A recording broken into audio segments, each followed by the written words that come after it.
Hey, ever been in a situation where you have to make a big pitch to a client and you're nervous, you're anxious about it? I'm talking like butterflies in the stomach, sweaty palms, shortness of breath, can't figure out what to say. I've been in those situations a few times. What I found over the years is it was when I was focused on what I needed instead of what the customer needed that this happened. When I focused on what I needed, say like, hey, I really need this job. Oh my gosh, how am I going to make payroll? How am I going to cover my overhead? Why does the competitor down the street always get this and I don't? When I focused on those things, I was super anxious all the time. But the anxiety always went away from me when I focused on the customer.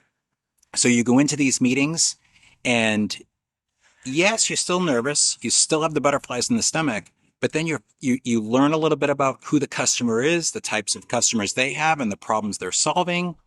Then you figure out what they need on the project, and you're super enthused about it. And then lastly, you talk to the customer about what you're able to do to help them with their project. And if you focus on the customer instead of you, that anxiety turns into excitement and you'll nail the deal because they'll love you. You're listening. Anyway, do good work, make great signs, focus on your customer, get rid of the anxiety, and just be excited about helping them. All right, have a great afternoon.